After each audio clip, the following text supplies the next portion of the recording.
our review. A murder suspect, starting Monday. The Trial. See it first on NBC 26 and see it live on NBC26.com. NBC 26, leading the way on the Stephen Avery trial, starting Monday on NBC 26. See for yourself. The Stephen Avery trial. Attorneys questioning potential jurors who could hear testimony in the Stephen Avery murder case. Tonight, more than 3 dozen candidates are struck from the jury pool. NBC 26 reporter Jesse Wells has more from Manitowoc. On his way out of court, I asked Stephen Avery if he thought he could get a fair trial. I don't know yet. Our cameras can't show it, but all day long, attorneys for both sides question jurors one at a time. Their goal, finding the first 30 people who don't have an obvious bias. From there, the prosecution and defense can strike 7 people each for any reason they choose, leaving 16 jurors to hear all the evidence in the case.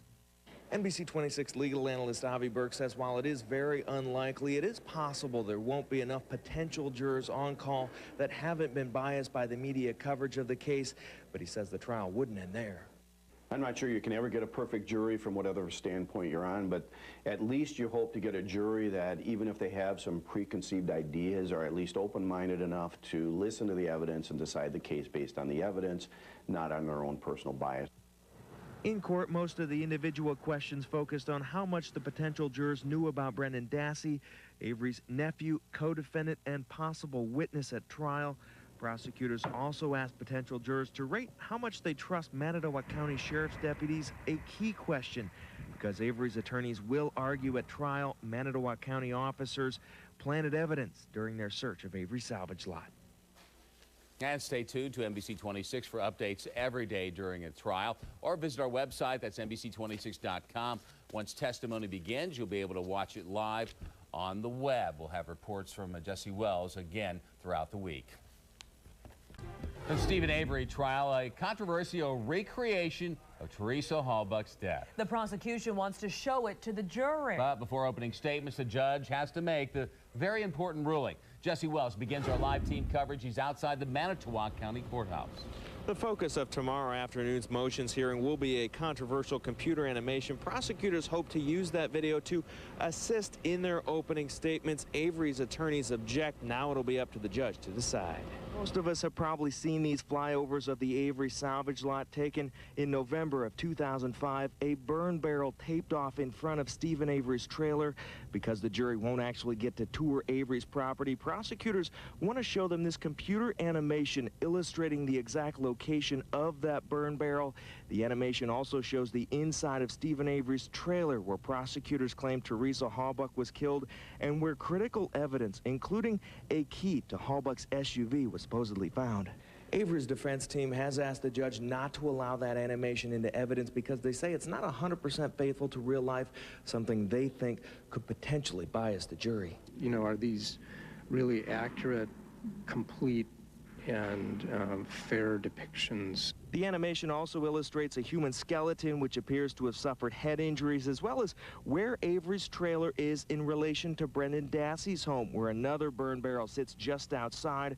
Prosecutors say the animation simply provides jurors a way to visualize the crime scene, which this news footage is simply unable to do. Well, really to provide a context in which to evaluate the testimony, to evaluate the evidence which is presented, to help them better understand things. That's the idea behind it. Now, finally, unlike jury selection the past 4 days, tomorrow afternoon's motions hearing will be open, so our cameras can show you exactly what happens after that. Opening statements in the case are set to get underway on Monday in Calumet County. Jesse Wells, NBC 26, live in Manitowoc. Thanks, Jesse. Jury selection complete in the Stephen Avery trial. 8 men and 8 women will hear the case. Aaron Keller begins our live team coverage with more on who these people are. The process of narrowing down this group of jurors took nearly a week. Tonight, a look at the final 16 who will decide Avery's fate. In a trial the whole state is watching, the eyes of 16 people are most important, the people who serve on the jury. Every juror in the pool faced tough questions from Avery's attorneys. They were very thorough. They asked very appropriate questions. This woman was called for service but didn't make the final cut. 14 people got kicked off the jury pool today. Many of them already have strong opinions about Stephen Avery's guilt. The prosecution moved to strike this juror, raising cries of racism from Stephen Avery's attorneys. The judge ruled the strike was valid. The final jury is made up of people who are mostly older than 40. 6 work blue-collar jobs, things like construction and general labor. 4 are retired. 1 is a farmer. 1 is even a musician. All must erase any opinions they've already formed about the case and give Avery a fair shot. Are you nervous? If convicted on murder charges, Avery could face life in prison. Opening arguments begin on Monday in Chilton. The jury won't be sequestered, something both sides have agreed with. Aaron Keller, NBC 26, live at 6. 16 people are going to hear the case. Only 12 will deliberate. The choice doesn't come until the very end of testimony. That's when 4 alternates are chosen by random.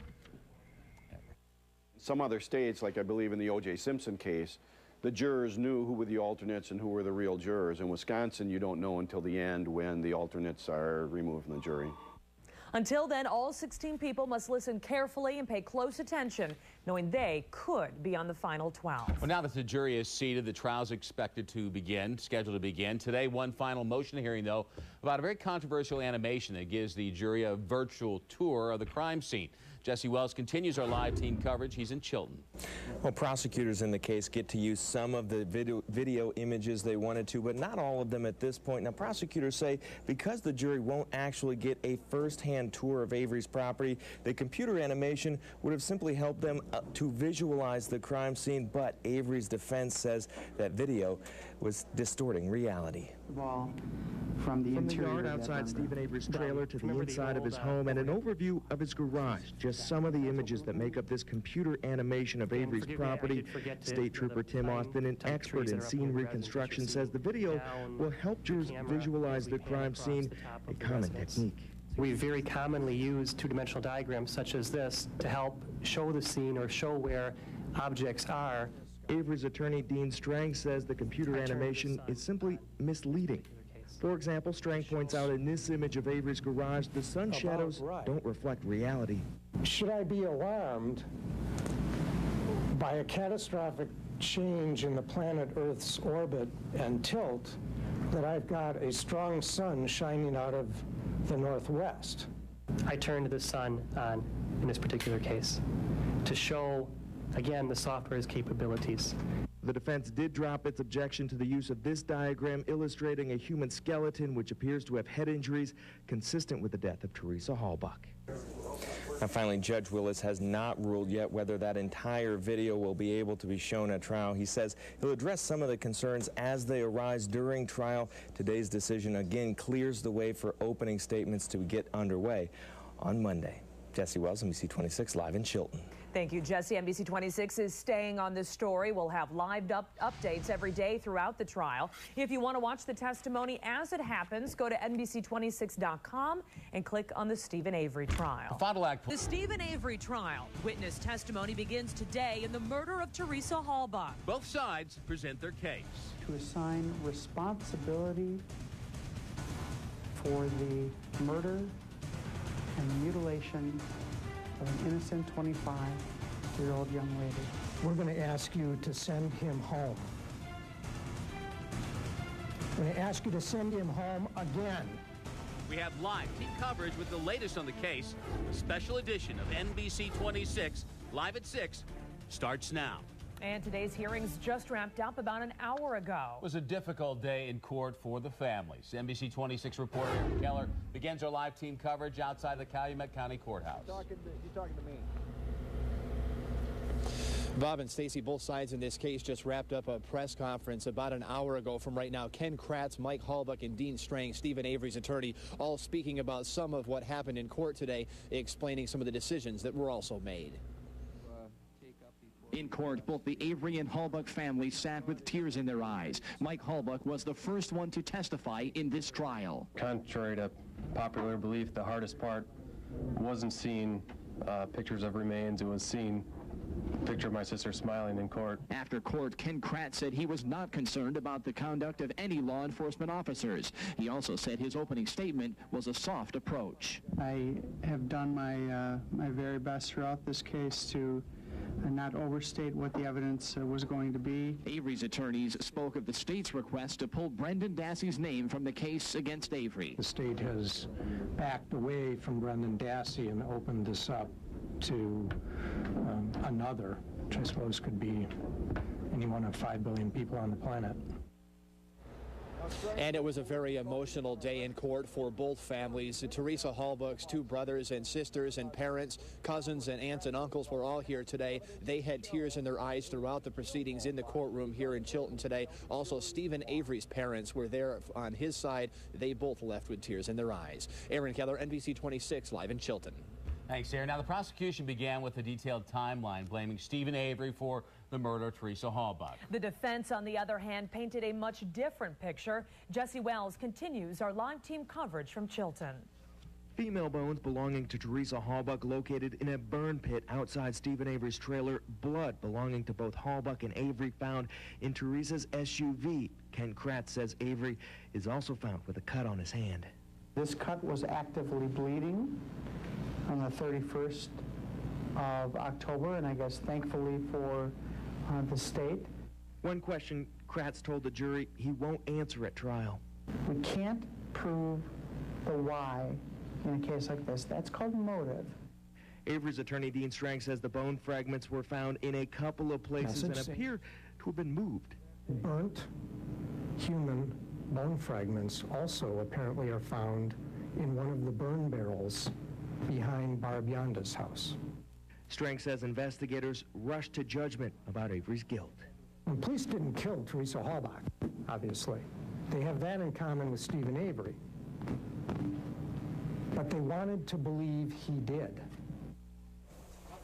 Now, while prosecutors talked in court at length about blood evidence found inside Teresa Halbach's SUV, Strang told the jury that blood was planted from the blood vial that was found on storage at the Manitowoc County Courthouse. Strang says the setup is retaliation for Avery's $36 million wrongful conviction lawsuit against Manitowoc County.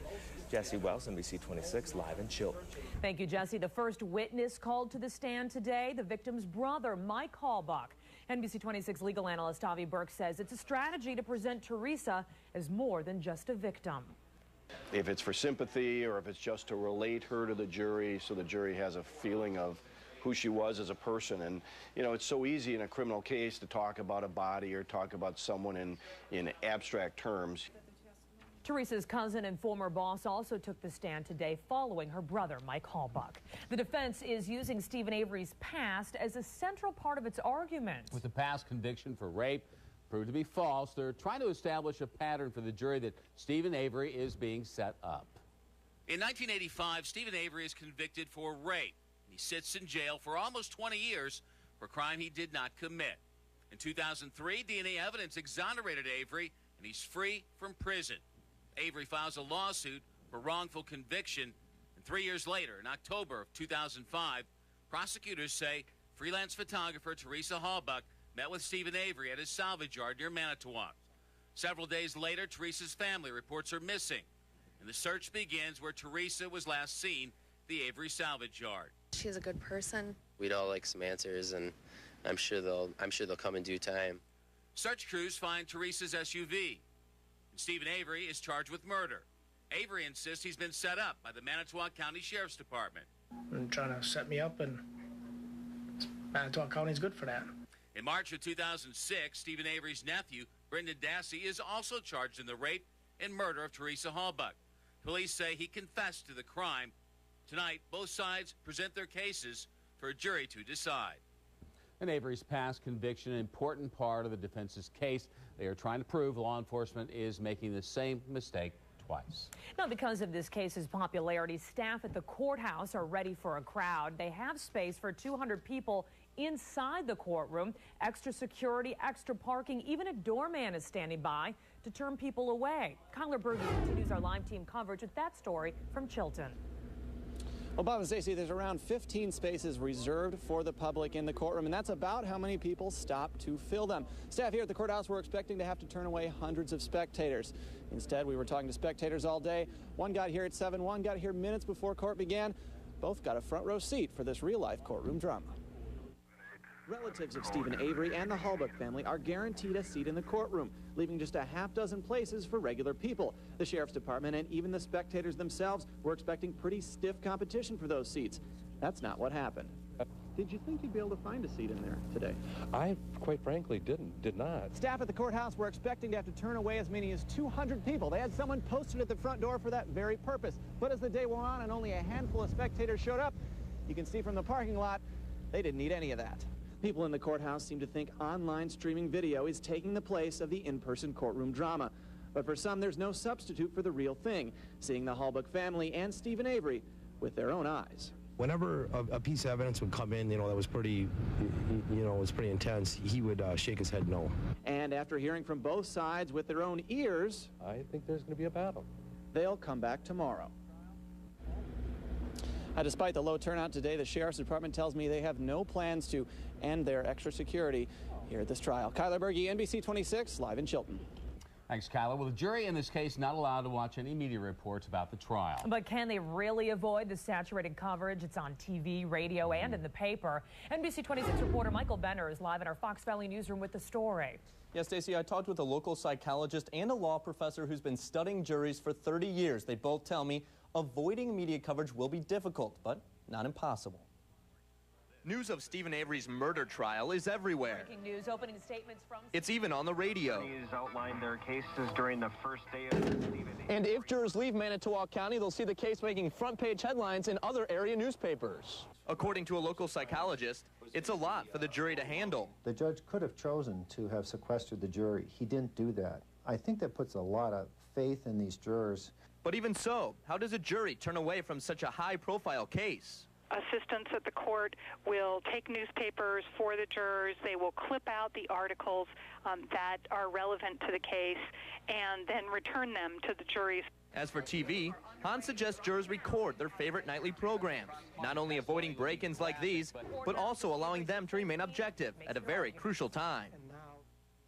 Now, finally, Valerie Hans tells me by not sequestering the jury, Stephen Avery got a much more representative jury. However, on the downside, they run the risk of allowing that jury to see media coverage they shouldn't when they go home at night.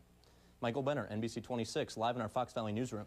One important piece of testimony the prosecution won't be allowed to mention: Brendan Dassey's confession. Police say Dassey, Avery's nephew, admitted to raping and murdering Teresa Halbach along with Stephen Avery at the salvage yard.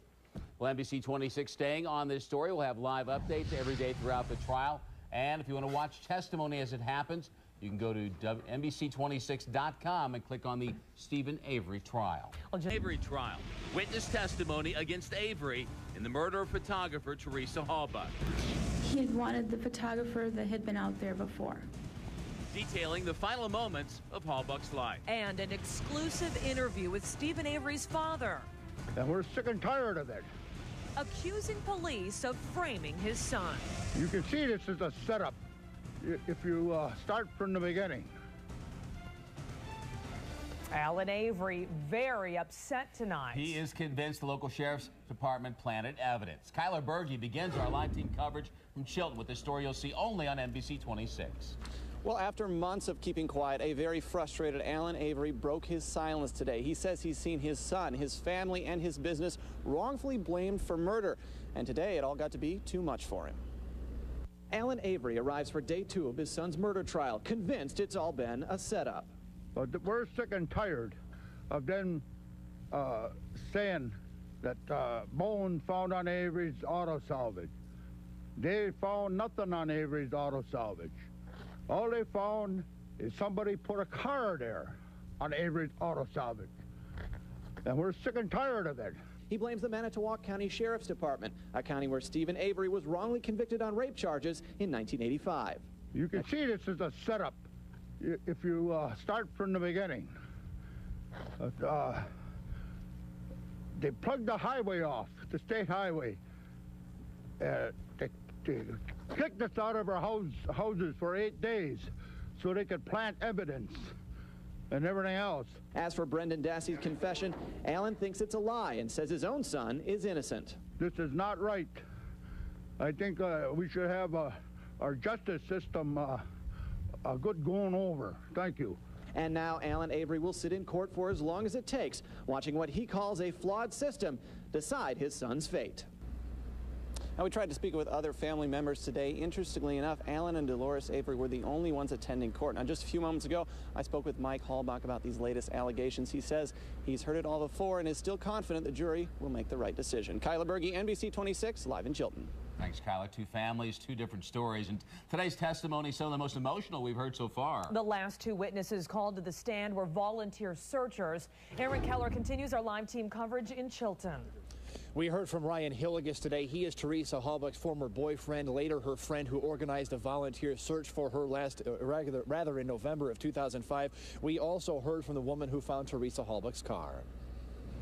It's day 2 of one of the most watched trials in Wisconsin history. The Halbach family for the second day arrived together with friends and supporters. Stephen Avery's mother and father also came. Testimony this afternoon focused on the volunteer search of the Avery property and the discovery of Teresa Halbach's car. I maybe even screamed. I shouldn't have, but I did. And I went running to the area where she was. I said, Nicole, you have to come and see this car. It must be her car. We also saw new pictures of the car as searchers found it, and we heard the frantic 911 call to the sheriff. I'm at Avery Salvage. Okay. It is all covered up. It's all covered up? Sturm says she watched the car for close to half an hour until Manitowoc County officers arrived. One Manitowoc County deputy guarded the car, and Pam Sturm says she watched until Calumet County officers arrived. Sturm says her daughter tried to actually open the door of Teresa's car, even though they were told not to. She says her daughter used a tissue, did not go inside. Aaron Keller, NBC 26, live in Chilton. Thank you, Aaron. The big question for the jury to think about tonight, who was the last person to see Teresa Halbach alive? The prosecution is trying to prove it's Stephen Avery. Jesse Wells picks up our live team coverage from inside the Calumet County Courthouse.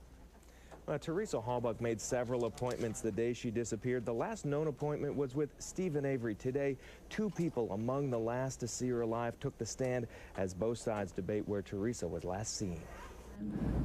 Don Pliszka, a co-worker of Teresa Halbach's at Auto Trader magazine, testified just weeks before Halbach's death. Teresa supposedly said Stephen Avery creeped her out. She had stated to me that he had come out in a towel. He meaning whom? Stephen Avery. Had come out where? She didn't specify. She just said he had come out in a towel. I just said, really? And then she said, yeah, and she laughed and just said kind of like, you know. The defense called that irrelevant hearsay. The judge agreed, meaning that testimony won't go to the jury. Steve Schmitz and Jolene Zipperer told the jury Halbach came to their homes on Halloween of 2005 to take pictures of cars they wanted to sell. Did you have any further discussion with her, or did you ever talk to this young lady again? No, I did not. Those records show Halbach's last known appointment was at the Avery salvage lot. While they don't have court records to prove it, the defense contends Teresa could have gone to an undocumented appointment doing what they call hustle shots, something not recorded in advance. So you don't know whether or not Teresa had any hustle shots, privately arranged shots on October 31st, do you? No, I do not. Let's go from the Special Prosecutor Ken Kratz countered. The real bottom line is if Ms. Halbach was killed by Mr. Avery, she couldn't have done any hustle shots after that, could she? Finally, appointment records also show that on the 31st, Avery called for Halbach using his sister's name, Barb Yonda. Prosecutors want the jury to believe that Avery tried to lure Halbach to the property under suspicious circumstances, false pretenses, intending perhaps to kill her when she got there. The defense, though, claims that Avery had used Yonda's name in the past for previous appointments, and nothing happened then. Jesse Wells, NBC 26, live in Chilton. And as Jesse mentioned there, one piece of evidence not allowed in court today, statements made by Teresa to a co-worker. That's right. The co-worker, as we heard earlier, said that Halbach was called Avery creepy during a previous meeting. Now, our legal analyst, Avi Burke, here at NBC 26, says he's really not surprised the judge won't allow that evidence. Whatever Teresa may have told her in the past is not admissible evidence, and it's improper for the jury to consider that. And the judge would only allow the testimony if Teresa Halbach could take the stand herself and confirm those statements. So, what do you think?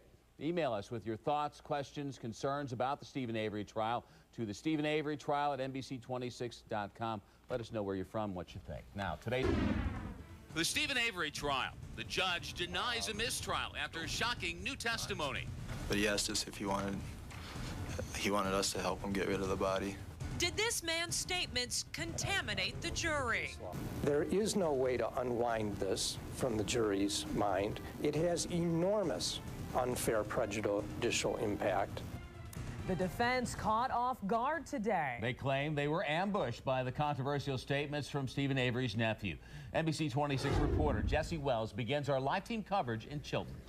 Now, the judge ruled that the trial will continue, but he is going to allow some leeway for the defense to respond to Bobby Dassey's statements. Now, Bobby Dassey is Brendan Dassey's older brother. Now, Bobby said on the stand under oath today that Avery asked him on November 3rd, before Halbach was officially reported missing, if he wanted to help him hide a body. Those damaging words could, in some sense, seal Steven Avery's fate.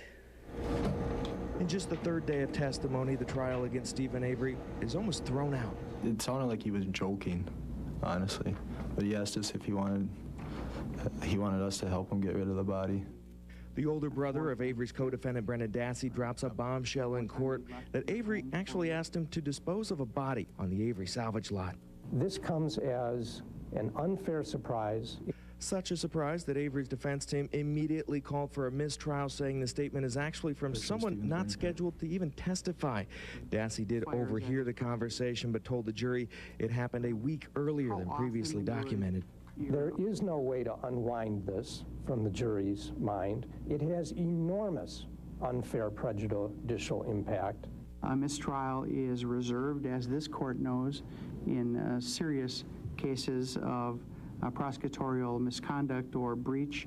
After considering the impact of Dassey's testimony, Judge Patrick Willis decided the trial will continue, but will also allow Avery's attorneys leeway in dealing with the statement that could help seal the case against Steven Avery. The court would be inclined to grant the defense an opportunity, first of all, to cross-examine the witness and attempt to attack the statement today if the defense wishes.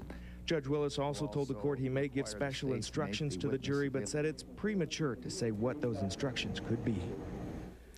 Finally, in court, lead prosecutor Ken Kratz said that the mistrial was completely uncalled for, but afterwards he said he wasn't terribly surprised. Jesse Wells, NBC 26, live in Chilton. Now, just because the jury heard this shocking testimony, some would say, doesn't necessarily give the defense grounds for a mistrial. NBC 26 legal analyst Avi Berg says too much has gone into the case. I'm not surprised that the judge did not grant the mistrial request. This judge would want to keep this jury if he can. It took a long time to get the jury, it took a long time to get where we are. The defendant. Prosecutor Ken Kratz says he's not surprised at the request. He thinks it could happen again later in the trial. This testimony could seriously hurt the defense's case. One of Steven Avery's close friends heard the comments today and spoke with us after court. Owen Jensen continues our live team coverage from our Green Bay newsroom. Well, Debbie Klemp is a woman who's had a very close relationship with Steven Avery over the last 15 months, visiting him in prison, writing him letters. She fully believes he's 100% innocent despite what may have been said today. It sounded like he was joking, honestly, but he asked us if he wanted us to help him get rid of the body. Those comments by Bobby Dassey on the witness stand certainly caught the courtroom off guard, including the defense, which asked for a mistrial. Debbie Klemp, sitting behind Avery, didn't expect to hear what she heard. We caught up with her as she left the courthouse. Because I never heard of that until just today myself. I never had much time to think about it, but it was taken out of context, or it was just jokingly or something. But I don't think there was nothing to it, but in the courtroom it was something real serious, of course. Now, Klemp says she'll stay by Avery's side, guilty or not, if he is convicted. She says she'll go to prison and visit him, but she really firmly believes that he did not kill Teresa Halbach. Owen Jensen, NBC 26, live in the Green Bay newsroom. Thanks, Owen. Now, after court today, both sides warned everyone listening not to take this development too seriously. Police records are providing conflicting evidence. So what does it mean for the case? NBC 26 reporter Aaron Keller continues our live team coverage. He's in Chilton. Well, Bob and Stacy, there are questions over the context of that conversation between Bobby Dassey and Steven Avery. Also questions over when that conversation happened. Neither side would say after court if this will lead to a major change in tactics. In what's become a daily press conference after the day's testimony is complete, Dean Strang admitted how surprised he was to hear Bobby Dassey's words. The date that the witness gave was unexpected and raised other issues for the lawyers on both sides in the case. Avery's attorneys will have to sort out the date the conversation happened, but even the special prosecutor was careful. This was not and is not, at least from the state's perspective, a central part of this case at all. Neither side would explain exactly why, citing evidence that's under seal. Some joke that Mr. Avery may have made to his nephew when somebody else may have been present, I don't believe is going to decide this case one way or another. Dean Strang would also not say whether he thought Bobby Dassey was lying to cover up for his brother. I have no idea if he misspoke or not. You'd have to ask him. I just talked to Stephen Avery's attorneys again a few minutes ago. They say they are talking to Bobby Dassey. They promised to straighten all of this out during cross-examination. We are expecting that to happen possibly as soon as tomorrow. Aaron Keller, NBC 26, live in Chilton. Now, the mistrial request definitely overshadowing Bobby Dassey's earlier testimony. He told the jury he saw Teresa Halbach taking pictures of the maroon van Avery had for sale. Later that morning, Dassey noticed Halbach's SUV outside, but Teresa was nowhere in sight. Also testifying today, Nicole Sturm. She, along with her mother, found Teresa Halbach's SUV on the Avery salvage lot. Nicole tells the jury she never saw police enter Halbach's car. The statement could hurt the defense's main argument that police planted evidence. So, what do you think? Email us with your thoughts, questions, concerns about the Stephen Avery trial to Stephen Avery trial at NBC26.com. And, of course, Stephen Avery trial, the defense poking holes in controversial statements from Stephen Avery's nephew. Bobby Dassey claiming his uncle asked him for help hiding a body. Today, the defense cross-examines Dassey. And he admits he thought his uncle was joking about hiding a body. What you caught was Steve making a joke about, want to help me get rid of a body or dispose of a body, something like that. Yes. That was clear to you it was a joke. Yes. Mike laughed. Yes. You laughed. Yes. Defense also read a police report detailing Dassey's entire day, hoping to put those comments into a better perspective. Now, testimony about Avery's joke overshadowed the real reason attorneys called Bobby Dassey to the stand. Dassey is one of the last people to see Teresa Halbach alive. Testimony that could actually help the defense. Jesse Wells begins our live team coverage in Chilton. Well, Bobby Dassey testified today that he saw Teresa Halbach arrive at Stephen Avery's trailer the day Halbach disappeared to take photographs of a minivan that Avery had for sale. The defense quickly called that story into question, pointing out it conflicts with things Bobby Dassey's own brothers have said. Halloween 2005, Bobby Dassey lives in this trailer with his mom and two brothers. Next door is Stephen Avery's trailer. Bobby told the jury he clearly saw Teresa Halbach walk towards Avery's home that day. So taking a photograph or two of the van, right? Yes. And then you go hop in the shower. Yes. After getting cleaned up, Bobby says he left to go hunting. Halbach's SUV was still sitting outside, but Teresa was nowhere in sight. The defense says, though, that doesn't imply foul play. I guess tell the jury, did you hear a lot of horrible screaming coming when you walked out with the bow? No, I didn't hear anything. Anybody crying for help? No. How long would it take to get into your car? Maybe 10 seconds. Okay. So in those 10 seconds, you didn't hear any screaming or any calls for help, is that right? The defense also says Bobby's testimony differs from a police report given by his brother Blaine, who said Bobby likely wasn't even awake when Teresa was at the property, nor had Bobby gone hunting that afternoon. And if Blaine told the police that you were still sleeping at 3:40 or 3:45 when he got home from the school bus, and that you awoke after he got home, Blaine's just mistaken? Yes. Now, Bobby Dassey's claim that he didn't hear any screams coming from Avery's trailer may also conflict with Brendan Dassey's police confession. Brendan told police last March he heard loud screams coming from the trailer when he and his uncle allegedly raped and murdered Teresa Halbach. Jesse Wells, NBC 26, live in Chilton. Thanks, Jesse. Well, two Manitowoc County Sheriff's deputies also taking the stand. They're trying to disprove Avery's conspiracy theory. Defense insists Avery's blood was planted in Teresa Halbach's SUV. Today's testimony suggests no law enforcement entered Halbach's car. Did you see any officer or any citizen, for that matter, either enter or in any way disturb that vehicle? No, nobody disturbed that vehicle during that time. Two deputies accused of planting that evidence. Herman testified today those two didn't go anywhere near Halbach's SUV. So what do you think? Email us your thoughts, questions, or concerns about the Steven Avery trial to the Steven Avery trial at NBC26.com. Now, today's first question comes from Lynn in Two Rivers. Lynn asks, why doesn't Steven Avery wear an orange jumpsuit when coming to court?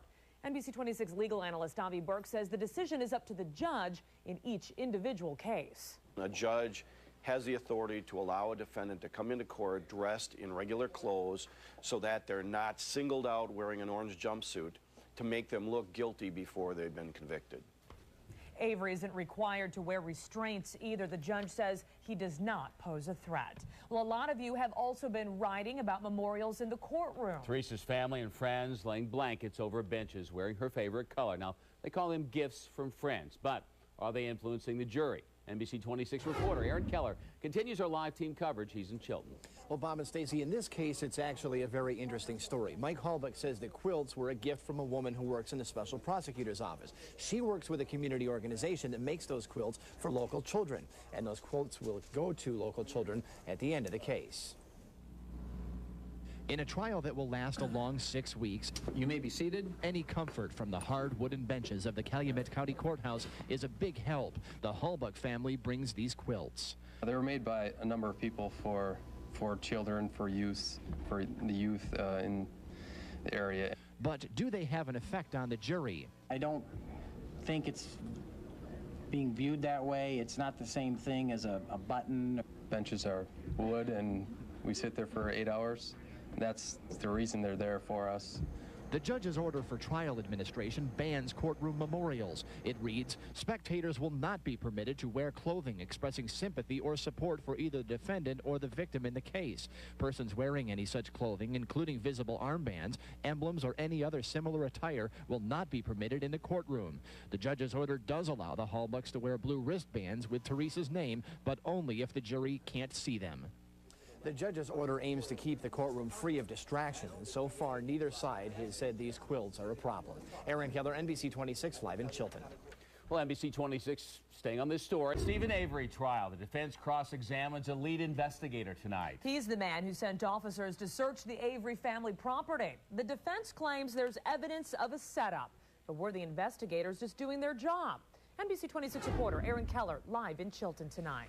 Well, Special Agent Tom Fossbender of the Wisconsin Department of Justice was the guy on the hot seat. His testimony lasted 4 hours today, and at times he had to defend his decision to send Manitowoc County deputies to search Steven Avery's trailer. The search of the Avery salvage yard in November 2005 lasted 8 days. Tom Fossbender was in charge of assigning deputies. We had a huge scene here. And most officers don't have that level of expertise. And at a homicide scene, that is the level of expertise I want processing my evidence.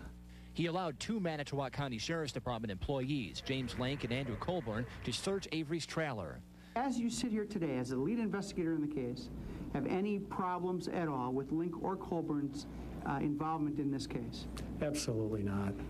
Both men had just given depositions in Steven Avery's civil suit for wrongful imprisonment. Neither one of them told you that they had been witnesses in his civil lawsuit, did they? That's correct.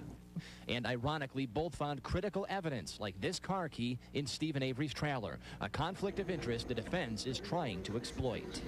At times, today's testimony got very combative, both sides very eager to prove their point. We can expect much more of that as this trial moves into the weeks ahead. Aaron Keller, NBC 26, live in Chilton.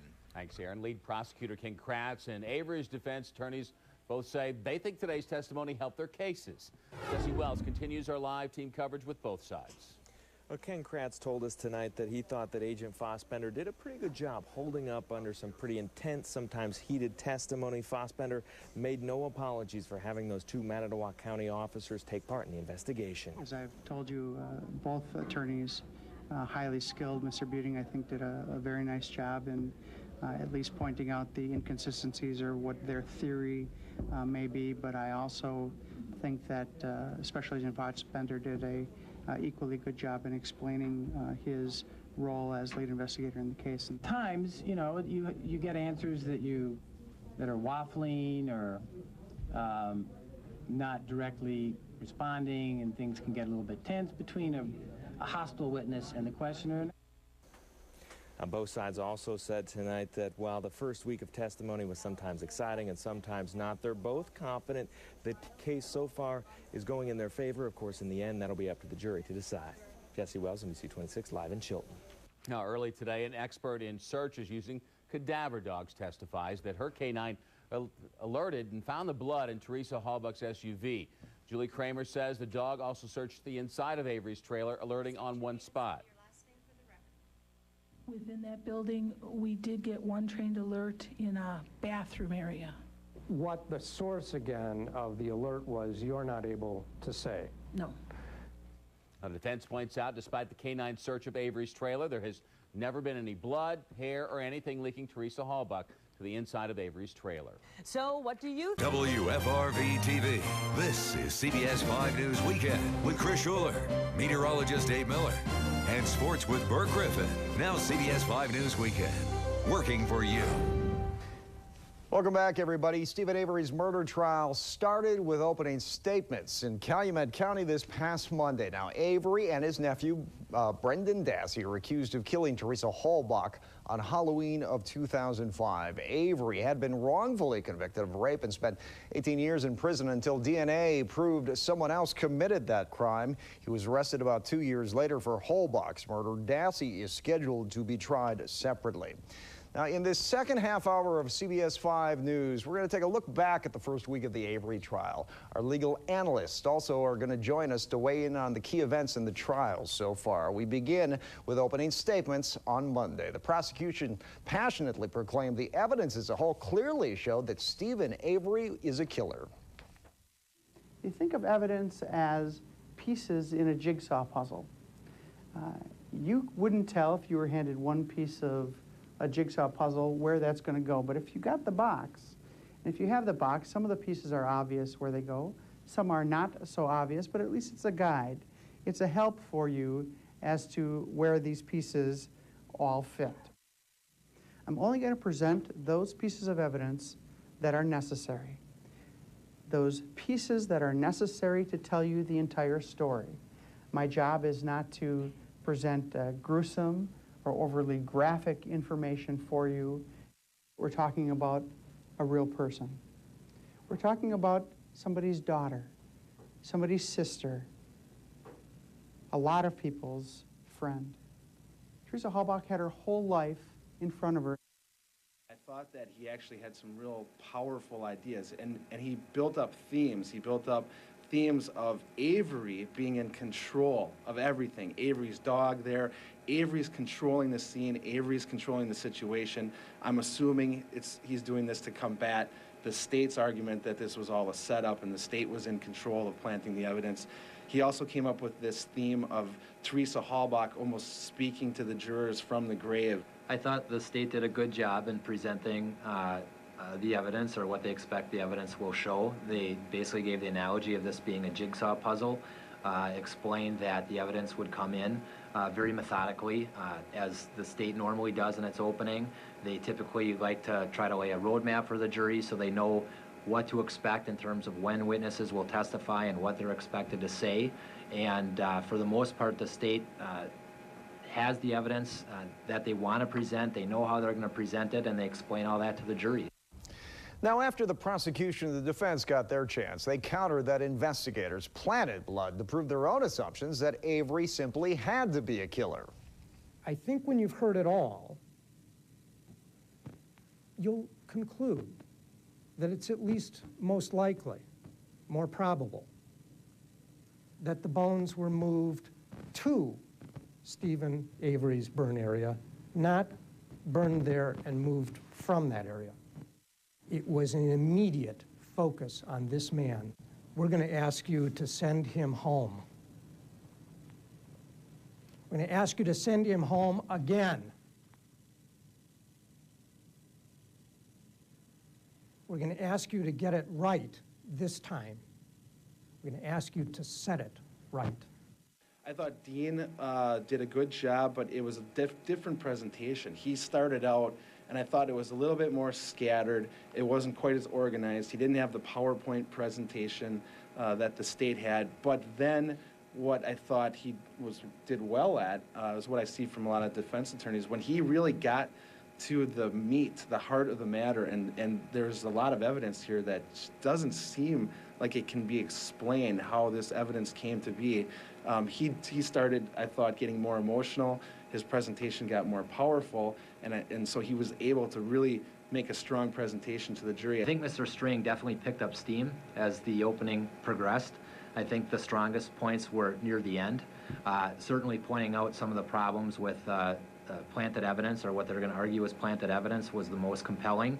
I think some of the other stuff wasn't quite as interesting, but certainly I think the jurors were probably most interested in hearing about potentially planted evidence.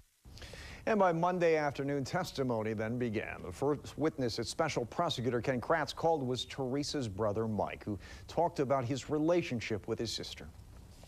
Every few days, I would probably talk to her either on the phone, or if it was a weekend, we'd probably see each other if I was at my parents' house. You know, she would stop over during the week or over the weekend. So I would see her or at least talk to her every 3 days or so.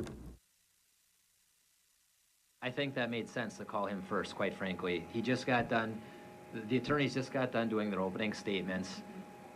Ken tried to really impress upon the jury that this is a human being who lost her life, and then he starts with one of his most powerful witnesses in terms of her life, not necessarily the evidence certainly, but that can describe Teresa and her life, and to really make the jury feel and understand that somebody lost their life here, and they have to remember that. Come day 2 of this trial, emotional testimony came from Teresa Halbach's cousin, who found her RAV4 hidden in the Avery salvage yard. Now, the state played the call that Pam Sturm made to the Calumet County Sheriff's Department, stating that she had found the car and was looking for the vehicle ID number. I'm on the search for Teresa Halbach, and we found a RAV4. You did? It's a bluish green, though. It's more blue than green. We just wanted to know if you got the VIN number for that vehicle. Yes, we do. We do have a VIN number. Can we get the VIN number? I can't find it on the... Where is the vehicle at? I'm at Avery Salvage. Okay. It is all covered up. Can you see any other numbers? Yeah.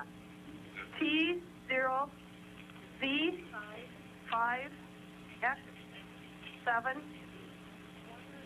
a 1 or a T. A 1 or a T. Stay right where you are. Do not touch anything. Do not go anywhere around that vehicle. A very powerful moment in court. Now, Sturm said she never took her eye off of Teresa Halbach's vehicle until it was taken into evidence by investigators. The defense challenges that claim, though, and says Avery's blood was planted in the RAV4 by 2 Manitowoc County deputies.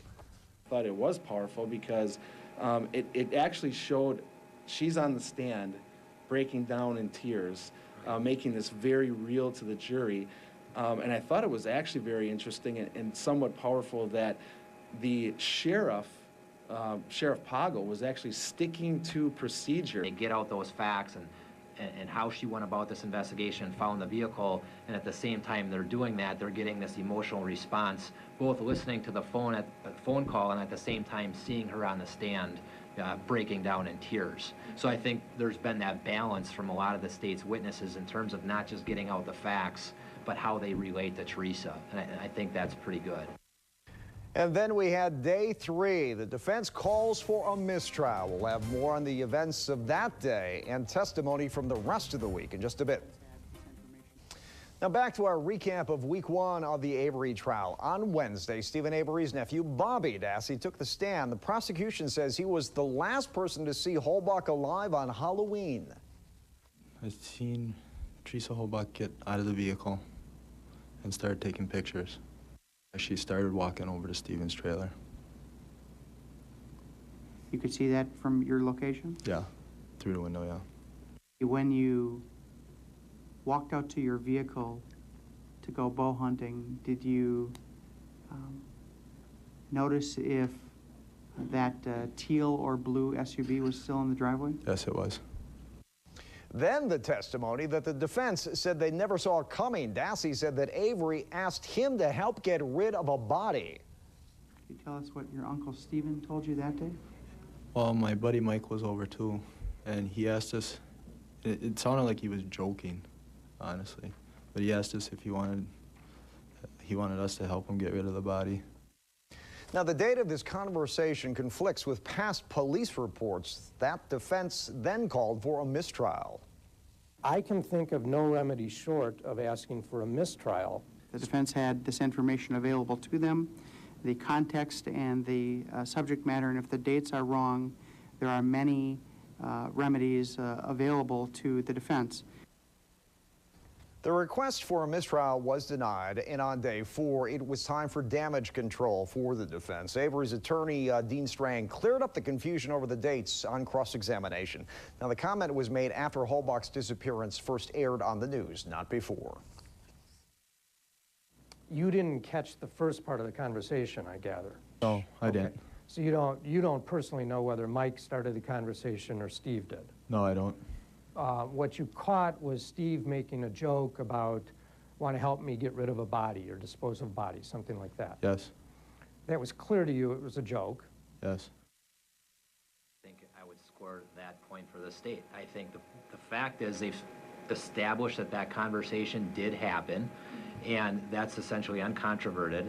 And you have a situation where Mr. Avery is making this type of comment, or allegedly making this type of comment about disposing of a body after they have heard that she's missing, and she's missing, and the last place she was seen is your property. And just to make that type of comment in that type of situation, as I think Mike Halbach explained, at the end of the day is a sick joke. The defense did a good job discrediting Bobby Dassey. The defense tried to play it up like a joke, and it was admitted that even Bobby said it was like a joke. But it's just not the type of thing that most reasonable people would joke about. So I think it's definitely another hurdle for the defense that they have to get over, and apparently it's a hurdle that they didn't think they would have to get over because of the timing.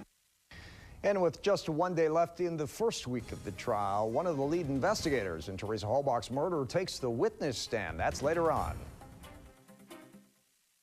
Welcome back, everybody. The first week in the murder trial of Steven Avery wrapped up after focusing on key evidence and exactly how it was collected. One of the lead investigators in the Teresa Halbach murder case defended his tactics on the stand Friday for nearly 5 hours. Special Agent Tom Fossbender says the Halbach case is the largest investigation he's ever been a part of, but Steven Avery's attorneys believed it was flawed from the start. Now, on Halloween of 2005, Halbach went to Avery's property to take photos of a vehicle at Steven Avery's request, but then turned up missing. After her SUV was found hidden on the Avery property, a cadaver dog then went in and smelled blood on the vehicle. Now, that changed the focus of the investigation and an extensive search of the Avery property that uncovered lots of evidence. But on cross-examination, the defense pointed out an immediate lack of blood evidence. 4 months of investigation had found not one shred of Teresa Halbach's DNA anywhere in Mr. Avery's trailer or garage. Isn't that right, sir? Yes.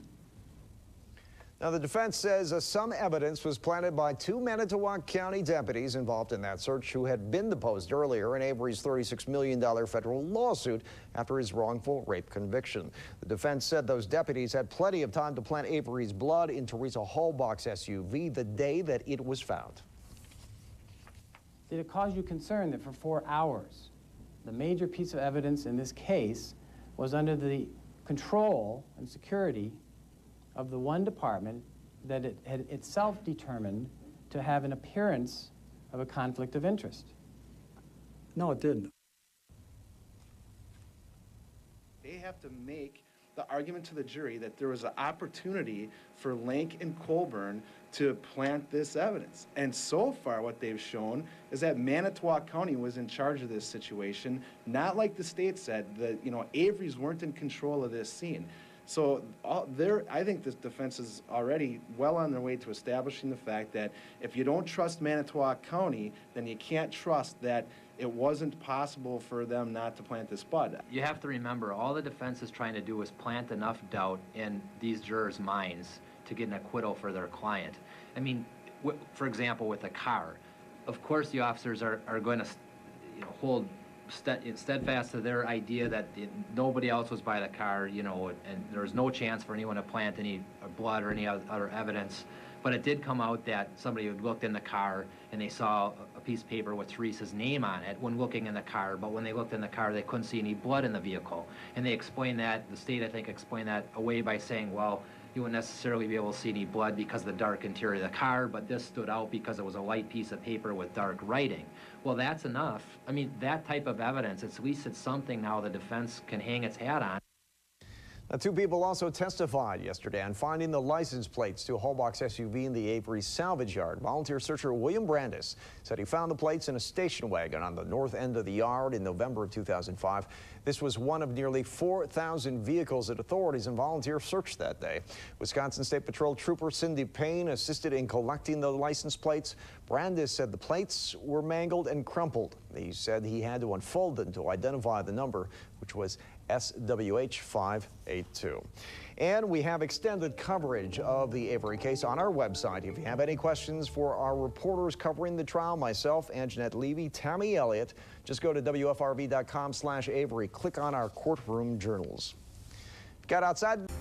Good evening. Thanks for joining us. Aaron Davison has this night off. A forensics expert for the state testified in the Avery murder trial for much of this day. CBS 5's Chris Schuler has been following the trial for us. Joins us live now with the latest from the Calumet County Courthouse. Chris? Well, Tom, John Ertl is a crime scene expert, but today the defense was wondering why this DNA analyst wasn't given more responsibility at this particular crime scene. John Ertl was brought to the Avery salvage yard to find evidence, but when the first search of Avery's trailer was made, co-lead investigator Tom Fossbender didn't invite him along. And instead, Mr. Fossbender had you going around and taking photographs and looking through garbage. This prosecution witness testified the first time he was in Avery's trailer was November 6, a full day after 2 Manitowoc County deputies, accused of a frame-up, conducted the very first search. Once inside, he found some blood stains on both entry doors and on the floor, the vanity, and in the sink in the bathroom.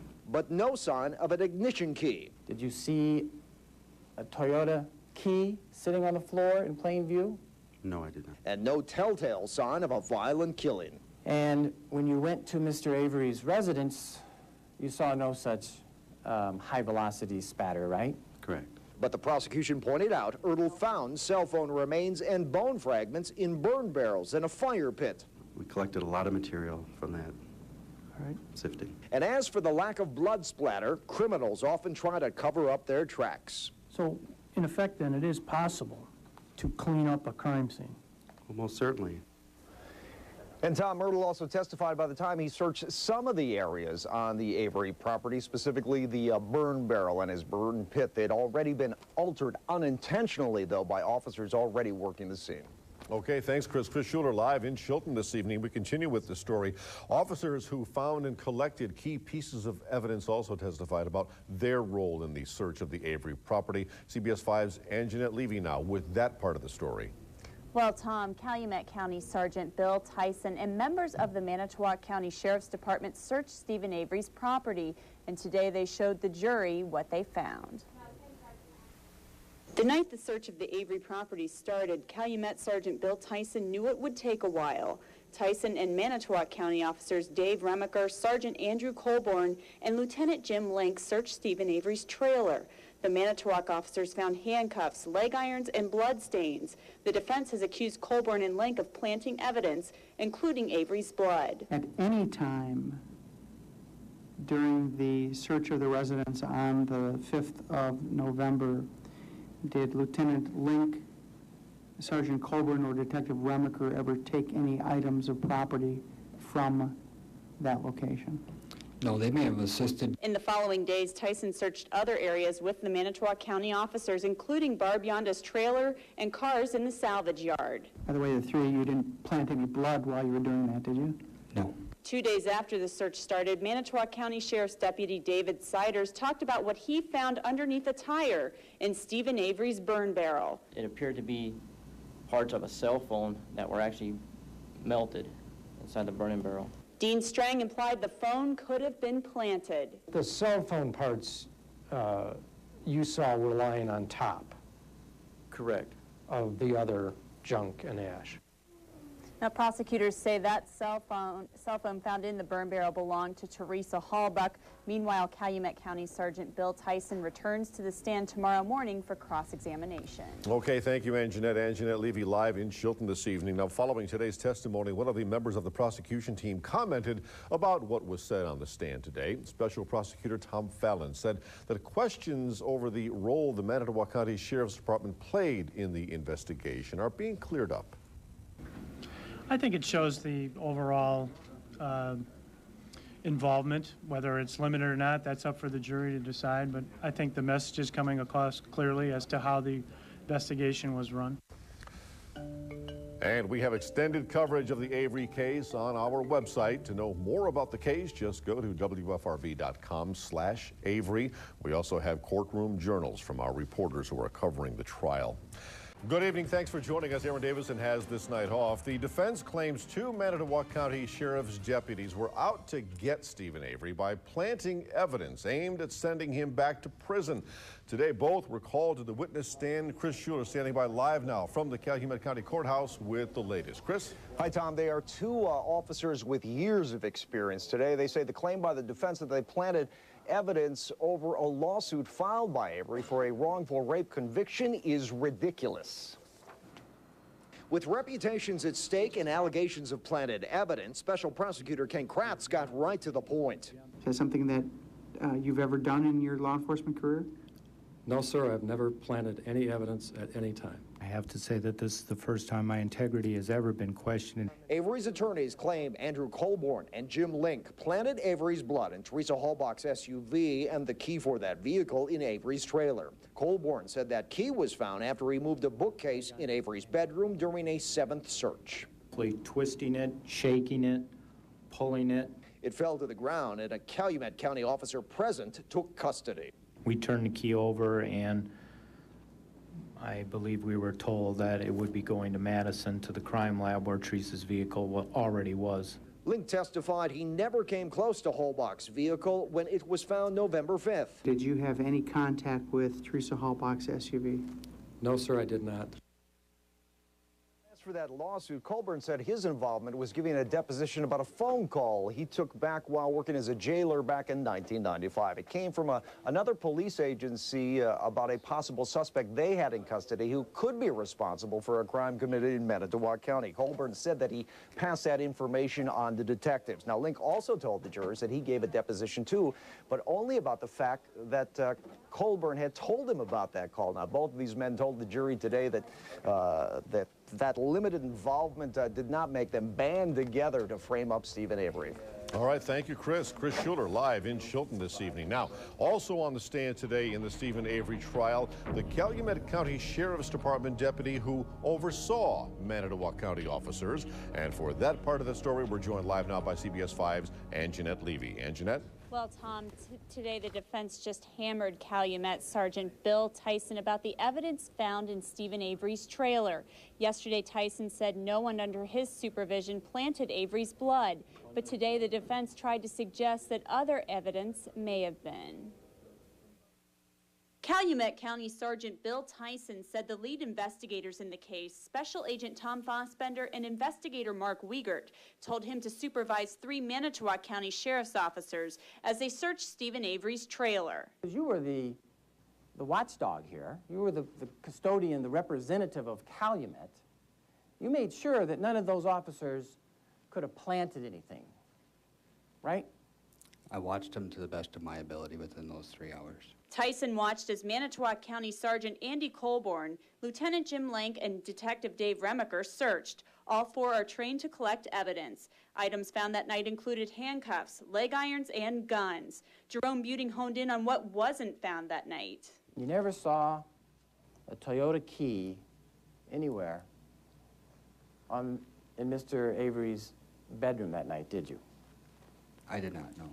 That key, which started Teresa Hallbuck's SUV, was found 3 days later in Avery's bedroom. And would you agree with me that it would have been very difficult for Lieutenant Link or Sergeant Colborn to have planted a Toyota key in that residence under your watch? I believe it would have been difficult. Jerome Buting was suggesting that those officers would not have had the chance to plant the key that first night of the search, but may have been able to plant it 3 days later under a different Calumet officer's watch. Sergeant Colborn testified today that that key fell from a bookcase when he moved it, and testimony will continue tomorrow with the man who spotted that key, Manitowoc Lieutenant Jim Lank. Okay, thank you, Anjanette. Anjanette Levy live in Chilton this evening. After today's testimony, we heard reaction from the Halbach family spokesperson, Teresa's brother Mike, and he was encouraged by today's events in court. We're doing well. I think we're doing even better after hearing the testimony today and the apparent lack of questioning regarding Sergeant Colborn. It was very surprising to hear very little in the cross-examination. As for the defense, they say the jury has heard plenty about the search of Avery's property, and certain events should be sticking in their minds. The power of the jury seeing when that key finally supposedly appears in the sequence of events is much greater than any direct question a lawyer could ask. CBS 5 legal analyst Jeff Oswald weighed in on today's testimony, and he says this was a day where the prosecution definitely hit a home run. From a defense standpoint, quite frankly, it didn't pan out as I expected. Not that I necessarily expected a Perry Mason type moment, but I did think that the evidence maybe would have come in a little bit differently, or that there was not necessarily a smoking gun, but information that would have lent itself more strongly to the frame-up defense. I think it was a good day for the prosecution. I think they were able to, again, very methodically and carefully introduce the steps taken by their officers to do this investigation, to make sure that there was constant watching of each other.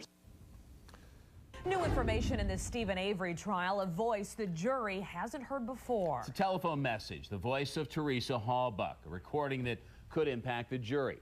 Aaron Keller begins our live team coverage with what this means for the case. Well, the victim left that telephone message on Barb Yanda's answering machine. You'll recall Barb Yanda is Stephen Avery's sister. They live right next to each other on the very same property. Both sides in this case have an explanation as to what that message means. This is Teresa with Auto Trader Magazine. It was a voice that left a chill in the courtroom. A message left just hours before prosecutors say Teresa Halbach was murdered. I'm a photographer, and I'm just giving a call to let you know that I could come out there today in the afternoon.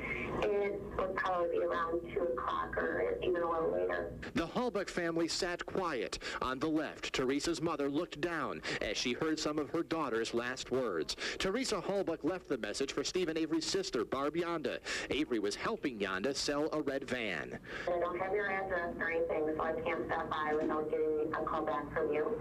And my cell phone is 737-4731. Again, it's Teresa, 920-737-4731. Thank you. A haunting message of a young woman's last moments. Avery's attorneys say Stephen was simply trying to help his sister complete a sale. Prosecutors say Stephen was trying to lure Teresa Halbach onto the property using his sister's name. Aaron Keller, NBC 26, live in Chilton. So what does this mean for the case? NBC 26 legal analyst Avi Burke says the tape is a very important piece of evidence for the prosecution. Because the jury for the first time heard Teresa Halbach's voice. I think that would create a tremendous bond, a tremendous sympathy with the jury. The second thing is that it confirmed that Teresa intended to go to the Avery property to take photographs of the van that day. This is the first time the jury has heard Teresa Halbach's voice. Well, most of today's testimony includes some accusations of dirty police work. Both sides question a sheriff's deputy accused of planting evidence he says he didn't do anything wrong. Jesse Wells continues our live team coverage from Chilton. Well, the defense says James Link had motive and opportunity to plant blood inside Teresa Halbach's SUV. They called his work sloppy at best, illegal at worst. several days spent scouring the Avery salvage lot in November of 2005 looking for any clues into the death of Teresa Halbach led James Link to discover several critical pieces of evidence, including the key to Teresa Halbach's RAV4 inside Avery's bedroom. Link still doesn't think he did anything wrong. Would it have been fairer to Stephen Avery if someone other than a person who had been deposed in his lawsuit had done that search? No, sir, I don't think it would have been. Strang argues Link never should have stepped foot inside Avery's trailer or in its garage because he'd been involved in Avery's wrongful conviction lawsuit, something the defense says Link kept secret. In effect, you took the decision upon yourself that this was information they didn't need to have. Strang says Link may have known about this blood vial, blood they say Link could have planted on Halbach's dashboard. I didn't do that. It's ridiculous.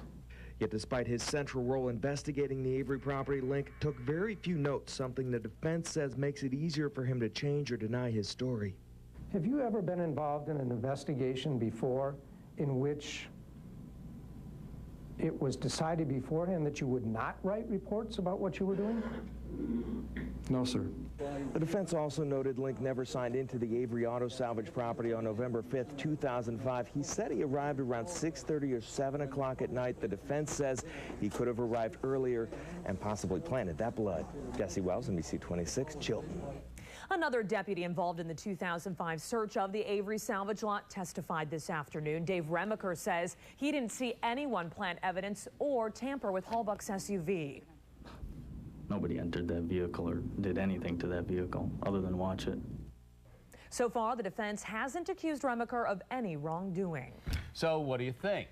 Well, conflict of interest in the Stephen Avery trial. Tonight, a juror admits she recognized one of the key witnesses. But the judge refuses to dismiss the juror. Jesse Wells begins our live team coverage in Chilton with what this means for the case. Well, the judge in the case said he wanted to be very careful about dismissing any potential jurors. Even if that juror had been kicked off the case would have continued on as scheduled. Now, the defense argued in court the juror can't give Avery a fair trial.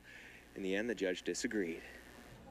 As this room shows, Stephen Avery's trial is a daily spectacle for media all over the state. Judge Patrick Willis worries the constant media spotlight may bias jurors, and he doesn't want to kick jurors off the case without good cause. The court does not feel at this point, being less than halfway through the trial, that we have so many extra jurors that we can easily dispose of them.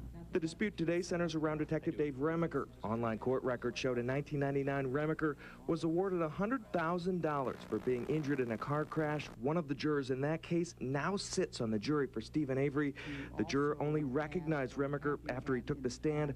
Remaker told the jury he never saw anyone plant evidence inside Teresa Halbach's SUV during his time on the Avery salvage lot in November of 2005. There is not the reasonable appearance of impartiality and fairness. That just simply doesn't look fair. Behind closed doors, the judge questioned the juror one-on-one. The juror said she didn't recall much about the previous case and didn't think it would bias her judgment of whether Avery killed Teresa Halbach. So the court is going to deny the motion to strike this juror for cause. That means all 16 jurors will continue hearing testimony and eventually decide if Stephen Avery is guilty or innocent of murder. Now, the judge will tell the juror to disregard her previous experience with Detective Remaker when deciding her verdict in this case. Both sides actually praised the juror for her honesty. She volunteered the information once she realized she recognized the detective. Jesse Wells, NBC 26, live in Chilton. Well, NBC 26 legal analyst Avi Burke says the case has gone too far now, and after hearing the questioning, the judge trusts the juror. I think under these circumstances, the judge's decision could have gone either way. I think this judge was probably disinclined to remove her because he doesn't want to risk a mistrial. Now, after court today, all of the attorneys commended the juror. They say they're glad she brought the issue to the judge's attention. Aaron Keller continues our live team coverage inside the courthouse. That's exactly right, Bob and Stacy. Attorneys on both sides say this juror did the right thing, but still Stephen Avery's defense attorneys have some concerns about how this juror will view Detective Dave Remaker after giving him that $100,000 in another case. It's more the role that she was pressed into playing as a citizen, as a juror in one case, now as a juror in the second. I felt it was probably necessary to just get it out on the record and move on past that. The answers given certainly wouldn't disqualify this person automatically from serving on this juror. This juror, we've noted, has been particularly attentive. Attorneys on both sides say it's important to note that the jury in this case is taking their duty very seriously. The juror in this particular incident notified the judge almost immediately of the potential conflict. Aaron Keller, NBC 26, live in Chilton. Thanks, Aaron. Now, attorneys also heard some unusual testimony from a Calumet County Sheriff's deputy. Dan Kuharski collected evidence from Avery's property. Now, he defended his fellow officers accused in a setup, saying it's just as likely aliens planted the evidence. And is that in the sense of anything's possible? That's in the sense of it's possible aliens put it there, I guess. There weren't any aliens in the room, right? Not that I know of. So you're... Now, he was inside Avery's trailer when deputies found Halbuck's car key and also claims it could not have been planted. So what do you think? Avery trial, the very first time Teresa Halbuck's sister speaks about the case. Katie Halbuck testified this afternoon for only about a half hour, but she provides a key observation to the case against Avery. Aaron Keller begins our live team coverage outside the courthouse in Chilton. Katie Halbuck testified here in court about the type of jeans Teresa liked to wear, the same type that turned up in Stephen Avery's burn pit.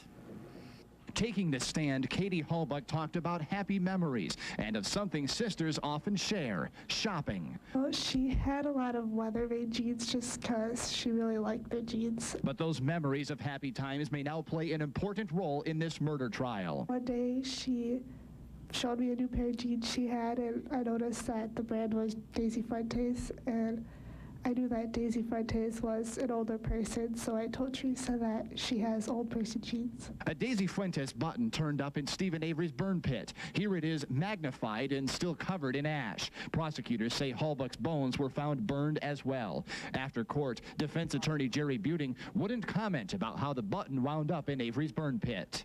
We don't think that evidence is that compelling anyway. Katie Halbuck also showed the jury a blue lanyard attached to her sister Teresa's keychain. Katie gave Teresa that blue lanyard. It was with Halbuck's car key when investigators testified to finding it in Avery's bedroom. In the end, the bone evidence from the burn pit will probably be much more compelling to this case than the button, but as a prosecutor, you don't want to hold anything back, and Stephen Avery's attorneys, as you heard, are not challenging the button. Aaron Keller, NBC 26, live in Chilton. Thanks, Aaron. Today, one of the jurors is dismissed from the case due to a death in the family. Both sides agreed to the dismissal without any argument. The juror has to travel to another state and would have missed several days of testimony. The juror could not reasonably be expected to come back with even a one-day absence for postponing the trial. So now the jury consists of 15 people. Only if the jury dips below 12 people would a mistrial be inevitable. So, Aaron Davison has this night off. The DNA expert who helped free Stephen Avery from prison in 2003 gave testimony today that might possibly send him back. And the sister of Teresa Halbuck connected her murdered sister with evidence found in a burn pit near Stephen Avery's home. CBS 5's Chris Schuler joins us now live from Chilton with more. Chris. Tom, a day of extremes down here in Chilton. Evidence presented both scientifically and emotionally. Defense lawyers have called it the magic bullet recovered in Stephen Avery's garage. According to forensic scientist Sherry Culhane, Teresa Halbuck's DNA was on it. The profile from the bullet is consistent with all of the types from Teresa Halbuck. And Stephen Avery's was on Halbuck's car key. The types were consistent with Stephen Avery. In all, Culhane testified 180 items were tested for DNA at the state crime lab. She matched blood in this SUV to both Avery and Halbuck and linked bone fragments from this burn pit again to the victim. It appeared to be subjected to intense heat.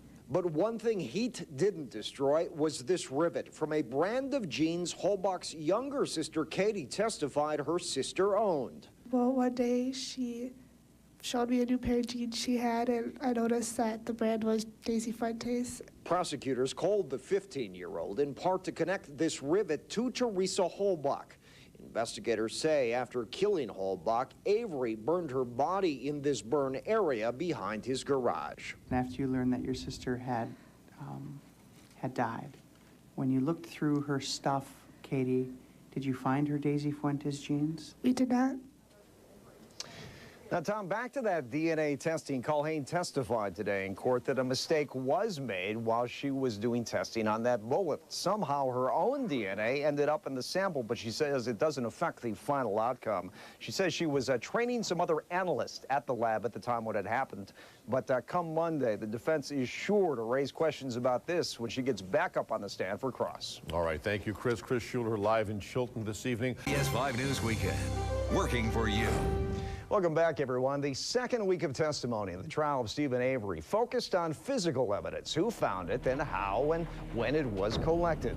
Avery and his nephew Brendan Dassey are accused of murdering Teresa Halbach on Halloween of 2005 and then burning her body. Avery was convicted of rape in 1985 and exonerated in 2003 by DNA evidence. Dassey also faces a sexual assault charge, though. A charge filed against Avery was dropped before trial started due to a lack of physical evidence. Now, forensic scientist John Ertl from the Wisconsin State Crime Lab started testimony this week. Ertl looked through burn barrels in Steven Avery's burn pit. Ertl said he also tested the floor in Avery's garage. The prosecution believes Avery shot Halbach in that garage. Avery's attorney, Jerome Buding, pointed out that mistakes may have been made.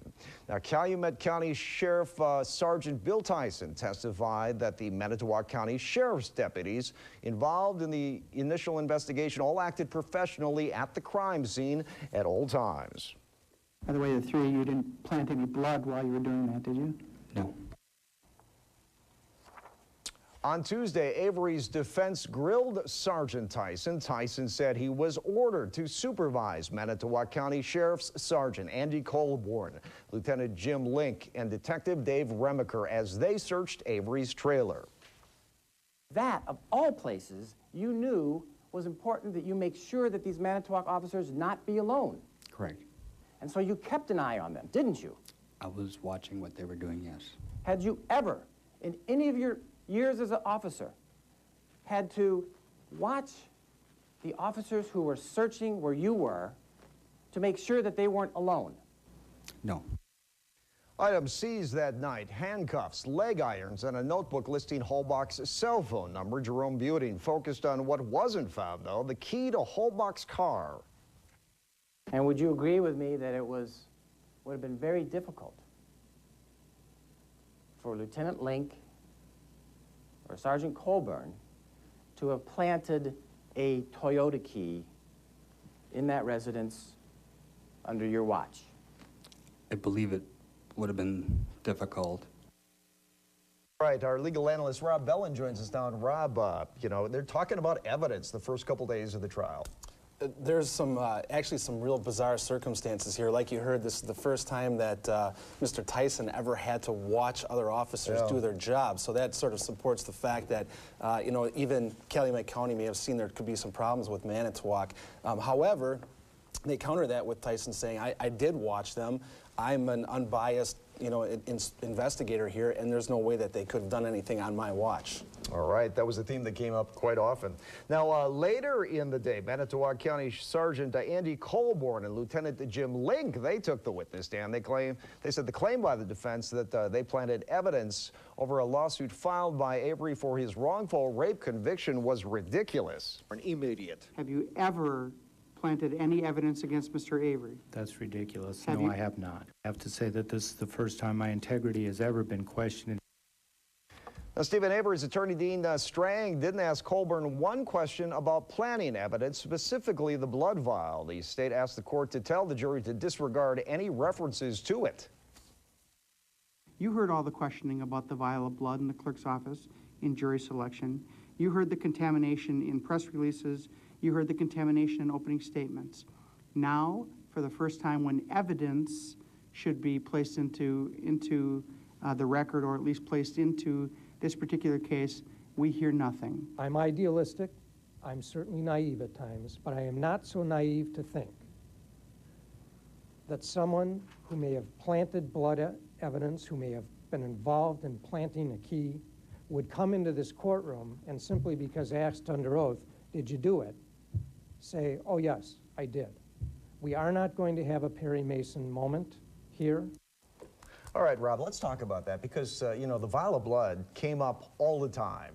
He didn't ask one officer in the center of that anything about it. Well, I think, you know, Ken Kratz is doing his job, but I have to agree with Dean Strang here. I mean, if anyone thinks that Link or Colburn are going to get on the stand and say that, yeah, we planted evidence against Mr. Avery, that's ridiculous. Of course they're not going to say that. So in some ways, cross-examining on that, it may be a waste of time. And they did answer the question on direct. So at this point, it's way too premature. The defense still hasn't even gotten to their case, and let the defense put on their evidence and then see what they come up with. All right, but as we find out, the very next day on Wednesday, Lieutenant Link defended himself against allegations that he planted Avery's blood in Teresa Halbach's SUV. Avery's attorneys say Link, an evidence custodian for the department, knew the blood was there and could have planted it. Link said he found out the vial of blood was sitting in the clerk's office last December. Did you ever plant it anywhere in Teresa Halbach's vehicle or anywhere where it could be found as part of this investigation? No, sir, definitely not. Lieutenant Link also testified about finding Teresa Halbach's car key on the 7th search of Avery's bedroom. I informed the other two officers that there's a key laying on the floor, and it was not there before. They all looked at it.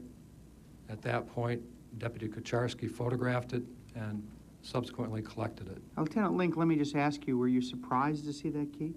Yes, sir, I was. Why? It wasn't there before. After the collection of the key, did you, Deputy Kucharski, and Sergeant Colburn attempt to ascertain where the key had come from or do some further investigation? Yes, we did. Tell the jury what kind of investigation you did, please. We looked at the cabinet, at the back corner of the cabinet. We saw that there was an opening between the back of the cabinet and the side, approximately 1/2 to 1 inch, and we believed that that's where the key had fallen from the cabinet. Do you suppose that if a defense lawyer stood up and asked you, did you plant blood in Teresa Halbach's car, do you suppose you'd tell me? Yes, sir. You think I you did would? not. All right, who do you think won here? We have the two main players, the two cops who allegedly planted the evidence. Well, I think it depends what you're looking at. You've got a couple issues. Ken Kratz is going to try to strike this theory of defense instruction, but that's way too premature.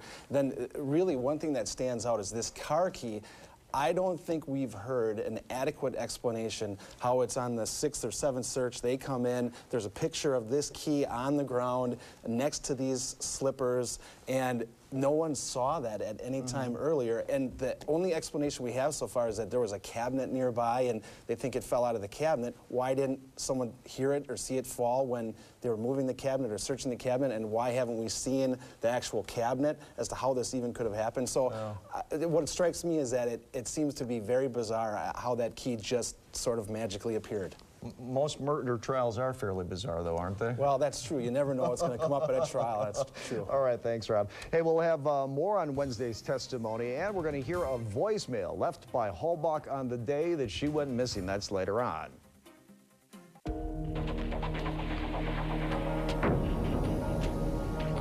And welcome back, everybody, as we look back at the past week in the Stephen Avery murder trial. Manitowoc County Detective Dave Remaker also testified on Wednesday. Now, he said that Lieutenant Link assigned him to head up the Manitowoc County end of the investigation into Teresa Halbach's disappearance. Remaker said he and Lieutenant Link interviewed Avery at his home the morning after Halbach was reported missing. I think my comments were, I think Calumet County is barking up the wrong tree. I think we both were in agreement at the time that Steve had nothing to do with it. That was just our feeling. Now, is that a good thing or a bad thing? He was a prosecution witness at the time. Well, it's obvious that Ken Kratz is trying to use that testimony to combat this tunnel vision theory that the defense is trying to put forward. Right. So they're saying, you know, that this, there's no way that they just honed in on Stephen Avery. Not only did they maybe think someone else was involved, they didn't even think Mr. Avery was involved. So that's obviously to combat that part of the defense, and it depends. If the jury finds Detective Remaker to be credible, then that's good evidence for the state. All right, good insight. Hey, on the second day of the search, Remaker said he found a voice message from Teresa Halbach on Barb Yanda's home machine. Remaker said the message was left On Halloween before noon, Stephen Avery called Auto Trader magazine that morning using the name B. Yonda to request Halbach so she could photograph the van his sister was selling. Hello, this is Teresa with Auto Trader magazine. I'm a photographer, and I'm just giving a call to let you know that I could come out there today in the afternoon. It would probably be around 2 o'clock or even a little later. If you could please give me a call back and let me know if that'll work for you, because I don't have your address or anything. Now, Ken Kratz defended playing that voicemail because he said it was helping set up the whole timeline for things. What do you think about that? I think it's undisputed that Teresa Halbach was there at that property. So in a way, this could be considered cumulative evidence, and they don't even need it. But, you know, Ken Kratz done a good job. He got it in, and now he can make his argument that these people are hearing from Teresa Halbach, like he said in his opening, that, you know, Teresa Halbach's going to tell you who did this. You're going to hear from her, and he set that up well. An emotional tug as well. Absolutely emotional. All right. On Thursday, Calumet County Deputy Dan Koharski told jurors about seeing Sergeant Colburn and Lieutenant Link the day Teresa Halbach's RAV4 key was found in Stephen Avery's bedroom. Now, the defense says Colburn and Link planted that key. Special Prosecutor Ken Kratz asked Koharski whether the key could have been planted. Yes, I guess it is possible. And is that in the sense of anything's possible? That's in the sense of it's possible aliens put it there, I guess. You are not watching Link and Colburn to be sure that they did not plant evidence, right? That's correct. Back to that key, he said it could have been possible. And I think that's actually some typical police speak, because that's how sometimes the police come off at a trial to say, yeah, it's possible, but you know that it's so far remote. But I think that this actually helps the defense, because I think that looks somewhat unprofessional on behalf of the police officer, and they've already established that someone should be watching these Manitowoc officers. Now there's Mr. Koharski, and he's not watching. That's a perfect, plays right into the defense's argument. All right. The state arson investigator also took the stand. Special Agent Kevin Heimroll examined remnants in Avery's burn pit and found evidence believed to be linked to Stephen Avery and Teresa Halbach. A rivet from a pair of blue jeans. Was this clothing rivet that was identified, easily identified, or at least identified with writing right on the rivet? Yes. And what does the rivet say? The rivet is stamped Daisy Fuentes. Now, I understand you kind of have a problem with the rivet because they only found one rivet. And something else, you know, you'd wonder why one rivet survived, but there wasn't a button or any other rivets. Absolutely. However, this is still some pretty good testimony for the state. You know, it's like the icing on the cake, showing, you know, that Teresa Halbach may have been there, and then, of course, bringing on Teresa's sister to testify about those jeans. All right. After the break, you were talking about the sister. We're going to hear more about that rivet from Teresa Halbach's sister.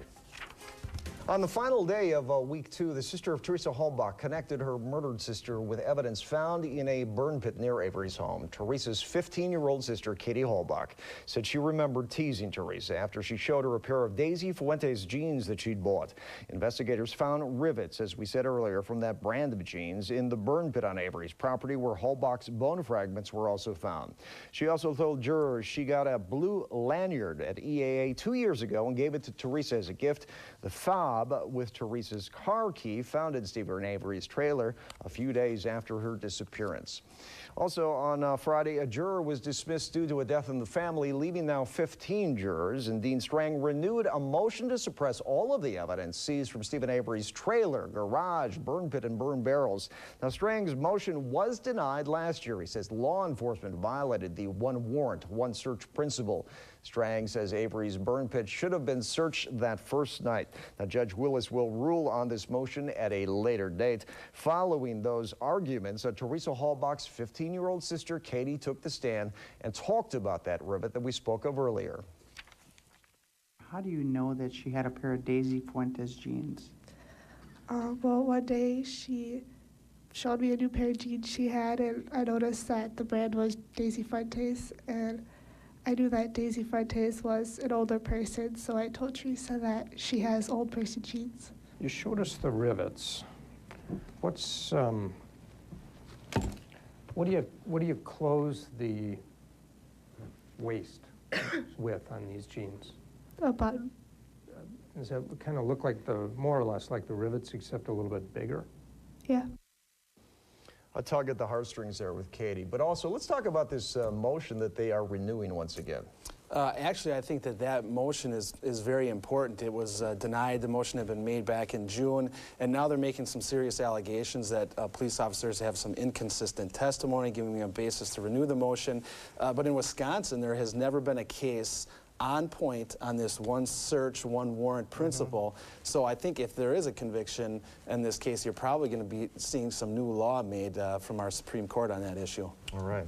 Hey, the DNA analyst whose work freed Steven Avery from prison testified. She presented damning evidence against Steven Avery. Sherry Culhane told the jury that 6 bloodstains in Teresa Halbach's SUV contained Steven Avery's DNA profile, and Halbach's RAV4 key contained Avery's DNA. Culhane said Avery's DNA profile occurs once in every 4 quintillion people.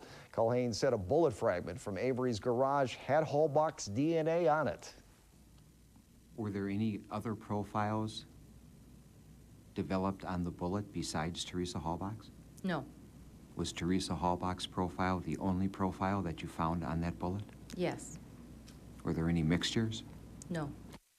Now, Culhane testified that her DNA got into a sample used to monitor that testing process for contamination. I felt as if I was far enough away from my workbench not to introduce my DNA, but apparently I was incorrect. Now, your DNA did not come up on the bullet, did it? No. Obviously, though, I mean, this is a big break for the defense to jump on. This is a huge break for the defense. I even have cases where I've had lab analysts' DNA show up in a sample, and you start to question the whole process. So the state's going to say that this, didn't actually affect any of this process here, but I think, you can expect that the defense is going to jump all over this and question the whole process. And how hard is it to argue to a jury, this analyst has been doing this for 23 years, why doesn't she watch CSI and decide to, wear a mask? I know, when I heard that, I was going, ooh, all right. For extended coverage, everybody, including courtroom journals from myself and Anjanette Levy, just go to our website, WFRV.com/Avery.